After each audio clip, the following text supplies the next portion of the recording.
after, well, I said 30 minutes, but it's about 1 hour. We got a lot of things to do in the house, so it's fine if it's 1 hour. Now, I'm going to show you how this dough has changed.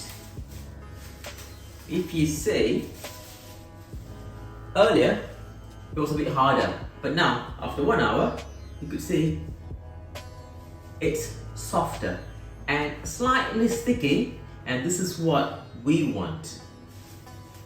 Work this dough. Before we start, the hydration on this, typically, just like pasta, dumplings, it's about 60%.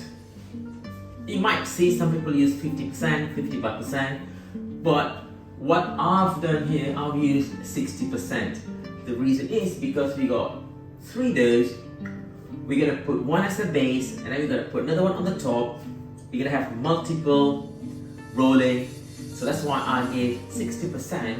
So by the time we make the dough, we shape it, that'll become about 57, somewhere there, and which is just perfect, and which is what we need. If you realize I've mentioned hydration, 55%, 60%.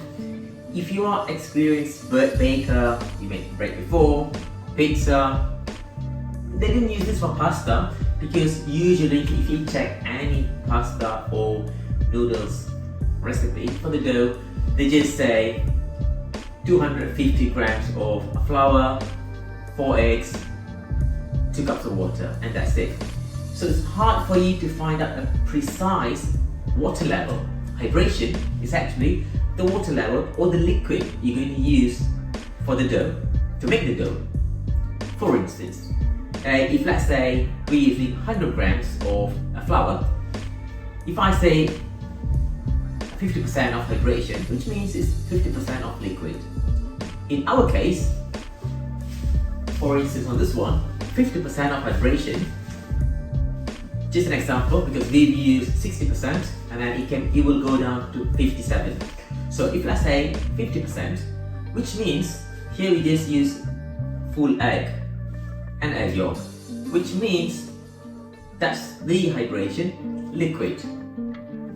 And if you use for beetroot, for instance, if you say 50% hydration, so 50% liquid, so you should calculate between the beetroot extract and the egg yolk, or the egg, full egg.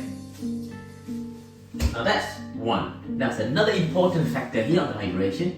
Or when you look for the recipe, people say 1 egg, 2 eggs, 3 eggs. It's hard for you to know the exact amount. Even for me, here, I used egg.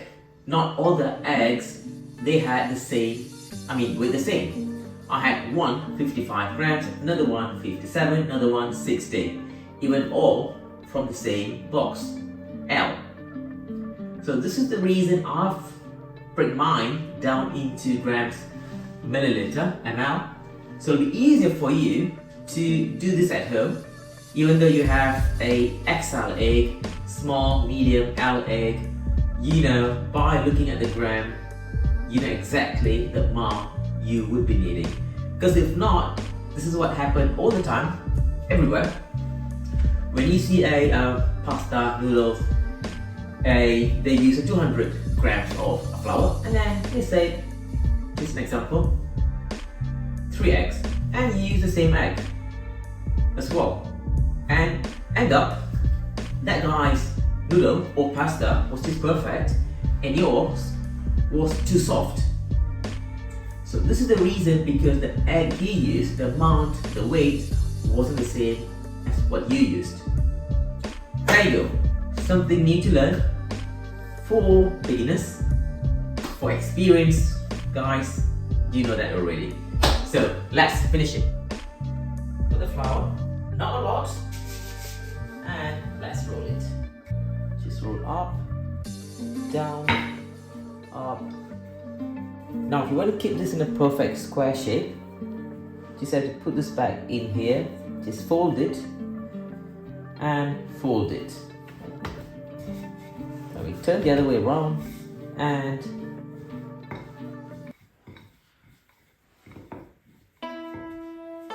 you roll it.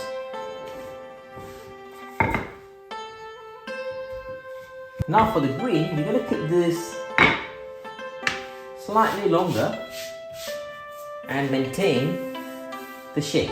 So I'm just going to press it. I'm not pressing too hard because if not you'll squeeze and the shape will run away.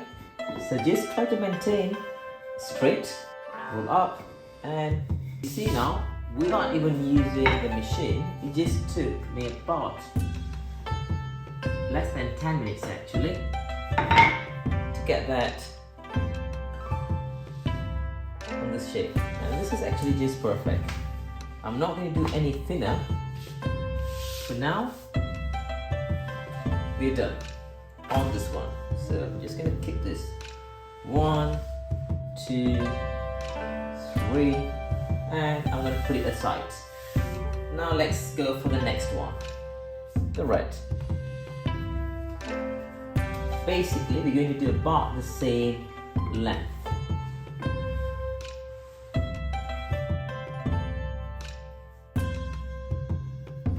Put this way and the other way around. So if you see, it's just perfect. Center, 1, 2, 3, 4, 1, 2, 3, and you start rolling. Hold this with your palm and keep on pushing. So if you see, that's extending. It's exactly like how when you work in the machine, that's what actually it does. And I'm going to keep it just beside. Now the last one, the yellow.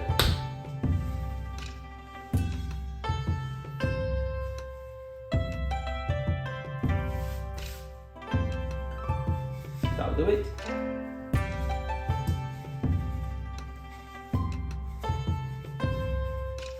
Now we got the green one first. We're gonna cut that very small, very thin into few lines. My pizza cutter. First, I'm going to remove all the uneven parts here. So that's going to go away.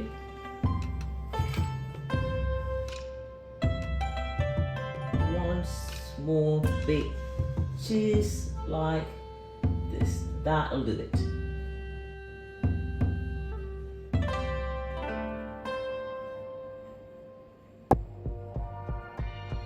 Now for the right, let's cut a bit more wider.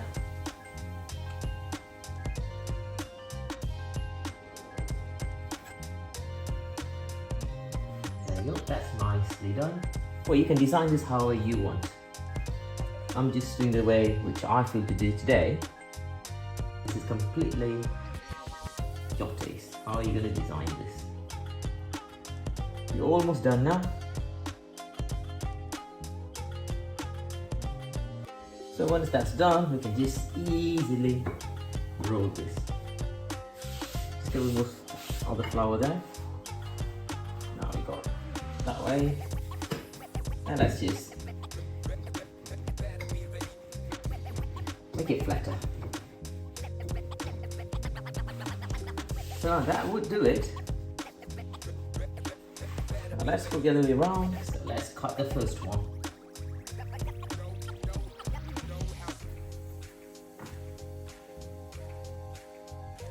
There you go. It's beautiful, isn't it? That's why I said earlier, if it's not straight, it doesn't matter, because later on when we make the gyoza or dumpling, it's going to be still good. So now, next, we've done all here. It's just perfect, isn't it? And it's beautiful. Can't wait to make dumplings with this.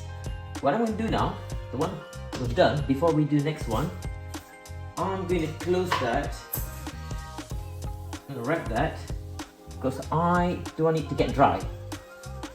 Because if it's dry, when we wrap it later for dumpling, it'll be slightly difficult, it'll be too hard. So to maintain it soft, I'm just going to put a paper wrap, just like that, plastic wrap, and put it aside. Now usually, I don't throw this away. At the end, this is just like a pasta. I normally cook and eat this. So this, guys, do not throw it away. This is all eatable. Oh, there you go. It's beautiful. It's such a beauty. There you go. We're gonna make our beautiful dumpling.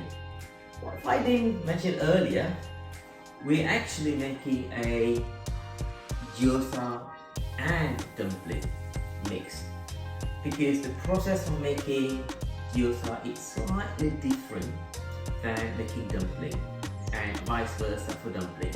So what I did here, I've actually made a mixed process between a dumpling and gyoza. I'll let you know more about that later on. Let's make this now. Because there's a lot of way of folding dumpling, today I'll be showing you its 2-direction crescent moon. So if you see, that's the moon we have here. So 2 directions. So one goes this way, another one goes this way. Actually, for the beginners, this is the easy way learn to fold dumplings or gyoza. So we put the filling in the center. Again, center. Push, press, push, press, push, press, push, press. That's done.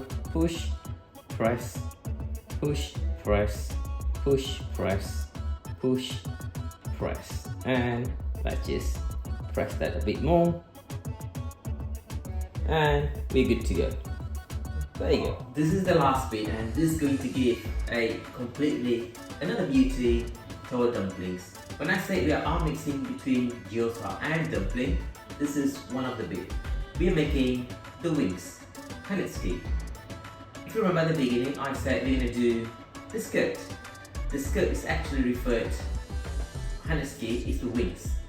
So making gyoza, actually, it's all about that wing when you finish it. So we need this. Just give it a shake. Well, I'm actually showing you a different technique, but normally they just flour, water, and you put it. But I'm adding a bit of oil here, not too much, because we're already adding the water here. Full description how to make this perfect. It's just right on the ingredient. Now let's turn on the fire. Okay, let's leave it in the medium. So mid-fire, that's just perfect. Hey, I'm going to release a bit more. Now that's just perfect. The reason we want mid-fire is because when we make the last part, when we add this for the wing and the scale, we need that to be perfect, because if it's too hard, it will burn. Alright? Spread it a little bit. And make sure you have dry stick pan. And you can use cast iron as well, like how originally they made. However, for me, this is just perfect. Let's start to add our dumpling. What we're making, dumpling plus gyoza. We just need this a bit, not too dark. I think that's just perfect. Now that's enough. So let's add our magic potion.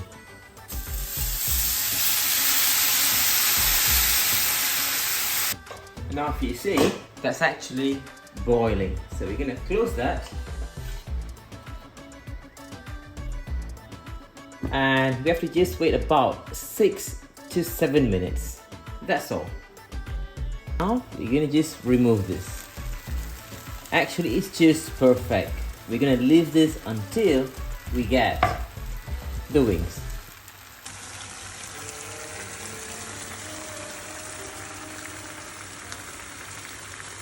We're done. We got that.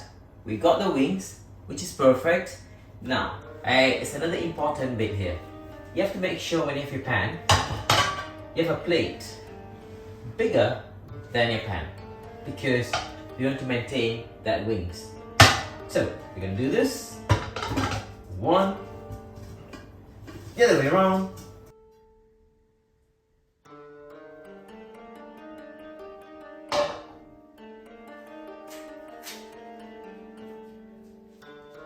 There you go, we've got our perfect wings. Hanetsuki. And just listen to that.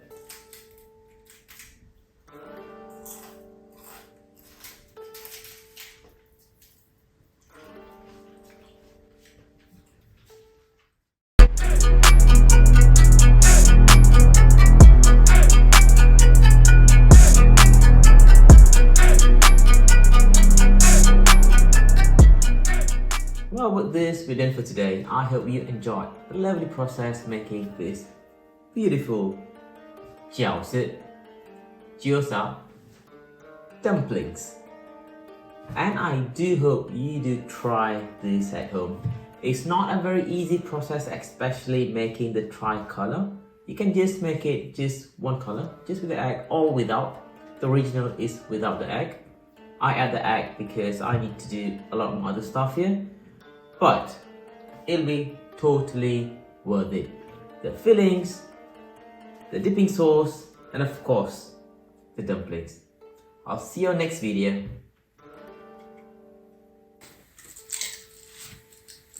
Now this really good. You really got to try this.